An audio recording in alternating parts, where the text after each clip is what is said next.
മഹാലക്ഷ്മി സീരിയലിൻ്റെ ലേറ്റസ്റ്റ് പ്രൊമോയിലേക്ക് എല്ലാവർക്കും സ്വാഗതം. മഹാലക്ഷ്മി കണ്ണു തുറന്ന് നോക്കിയപ്പോൾ ഒന്നും അറിയുന്നില്ല കേട്ടോ, താനിത് എവിടെയാണെന്നോ ഒന്നും അറിയുന്നില്ല. അതേസമയം ആ കൊണ്ടുപോയ കള്ളന്മാർ മഹാലക്ഷ്മി കണ്ണു തുറന്നതും ഓടി വരികയാണ് കേട്ടോ. ആഹാ, നീ എണിച്ചോ, രാത്രി സുഖമായി ഉറങ്ങിയിരുന്നുല്ലേ എന്നിങ്ങനെ ചോദിക്കുകയാണ് കേട്ടോ. അതേസമയം നിന്നെ ഞങ്ങൾ കൊക്കയിലെറിയാൻ പറഞ്ഞാണ്, പക്ഷെ നിന്നെ ഞങ്ങൾ കാത്തു വെച്ചു. കാരണം എന്താണെന്നറിയോ, നിൻ്റെ സൗന്ദര്യം കാരണമാണ് എന്നിങ്ങനെ പറയണം അതിലൊരുത്തൻ കേട്ടോ. അത് കേൾക്കുമ്പോൾ തന്നെ മഹാലക്ഷ്മി ആകെ പേടിച്ചു പോകുകയാണ്. മഹാലക്ഷ്മി പറയണം, എന്നെ എന്തിനാണ് നിങ്ങൾ കൊണ്ടുവന്നിരിക്കുന്നത്, ആര് പറഞ്ഞിട്ടാണ് കൊണ്ടുവന്നിരിക്കുന്നത് എന്നൊക്കെ മഹാലക്ഷ്മി ചോദിക്കുന്നുണ്ട്. എന്നെ ഒന്നും ചെയ്യരുത്, എന്നെ ഉപദ്രവിക്കരുത്, എന്നെ എൻ്റെ കണ്ണേട്ടൻ്റെ അടുത്ത് എത്തിക്കണം എന്നിങ്ങനെ പറയണം കേട്ടോ. നിന്നെ എത്തിക്കാനല്ലേ കൊണ്ടുവന്നിരിക്കുന്നത്, നിന്നെ ഞങ്ങൾ വളർത്താനല്ല കൊല്ലാനാണ് കൊണ്ടുവന്നിരിക്കുന്നത്. പക്ഷെ അതിന് മുമ്പ് ഞങ്ങൾ നിന്നെ ഒന്ന് ഈ സൗന്ദര്യം ഒന്ന് ആസ്വദിക്കട്ടെ എന്നിങ്ങനെ പറയണം കേട്ടോ.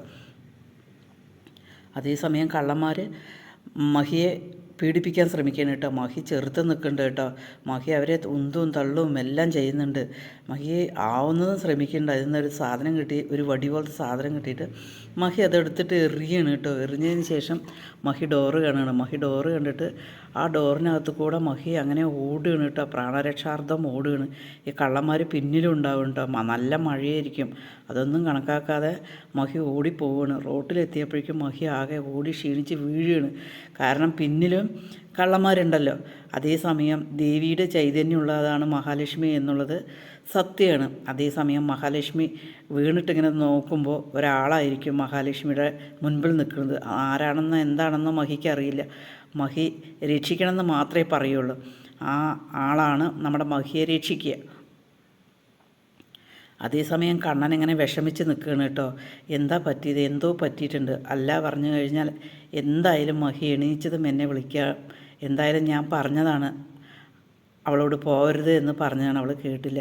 പക്ഷേ എന്തോ സംഭവിച്ചിട്ടുണ്ട്. എന്തായാലും ശരി, അനന്തവിനെയും ലേഖയും വിളിച്ച് വിവരം പറഞ്ഞ് അങ്ങോട്ടേക്ക് പോകാമെന്ന് പറഞ്ഞിട്ട് കണ്ണൻ അങ്ങനെ വിഷമിച്ചിട്ട് ഇങ്ങനെ ഇരിക്കുകയാണ് കേട്ടോ. കണ്ണൻ ഇങ്ങനെ വിഷമിച്ചിരിക്കുന്നത് ദുർഗയും മഞ്ജു ഇങ്ങനെ നോക്കുന്നുണ്ട് സന്തോഷത്തിൽ. ഇവന് ഫോൺ കോൾ വന്നോ, ഇവനെന്താ ഒന്നും അറിയാത്ത പോലെ ഇരിക്കുന്നത്, എന്താ ഇവനൊന്നും അറിഞ്ഞില്ലേ എന്നെല്ലാം വിചാരിച്ചിട്ട് ഇങ്ങനെ ഇരിക്കുകയാണ്. അതേസമയം പ്രതാപൻ ഇങ്ങനെ പറയുന്നുണ്ട് കേട്ടോ. കരുണ പ്രതാപനോട് ഇങ്ങനെ ചോദിക്കുന്നുണ്ട്, എന്താ അച്ഛാ എന്തെങ്കിലും പ്രശ്നം ഉണ്ടാവുമോ എന്നിങ്ങനെ ചോദിക്കുകയാണ് കേട്ടോ.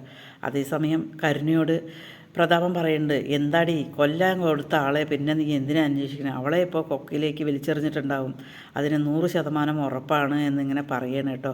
അത് കേൾക്കുമ്പോൾ കരുണയ്ക്കൊരു സന്തോഷമുണ്ട്. എന്തായാലും ശരി, എൻ്റെ മോൾക്കാണ് അവിടെ ജീവിക്കാനുള്ള അവകാശം. ഞാൻ ഇവളെ വലിഞ്ഞു കയറി നിന്നെ പാദസേവ ചെയ്യാൻ മുട്ടാക്കിയാൽ അവിടുത്തെ രാജാവായി, അതെനിക്ക് സഹിക്കില്ല. എൻ്റെ മോൾ അവിടെ രാജാവായി കഴിയണം. കമലേശ്വരത്തിൽ ഒറ്റ മരുമകളേ ഉള്ളൂ, അത് നീ മാത്രമാണ്. അതിൽ കൂടുതൽ ഞാൻ വേറൊന്നും ആഗ്രഹിക്കണില്ല. എനിക്ക് എന്തെങ്കിലും സംഭവിച്ചാൽ തന്നെ നീ നന്നായിരിക്കണം എന്നിങ്ങനെ പ്രതാപൻ കരുണയോട് പറയുകയാണ് കേട്ടോ. അതേസമയം മുത്തശ്ശി വന്ന് ചോദിക്കുന്നുണ്ട്, എടാ പ്രതാപ വല്ല പ്രശ്നം ഉണ്ടാവുമോ, ഇത്ര നേരം ഒരു വിവരവും അറിഞ്ഞില്ലല്ലോ. അമ്മേ അവളെ കൊക്കയിലെറിഞ്ഞിട്ടുണ്ടാവും, അവളിപ്പോൾ പോയിട്ടുണ്ടാകും എന്നിങ്ങനെ പ്രതാപൻ മുത്തശ്ശിയോട് പറയുന്നു കേട്ടോ.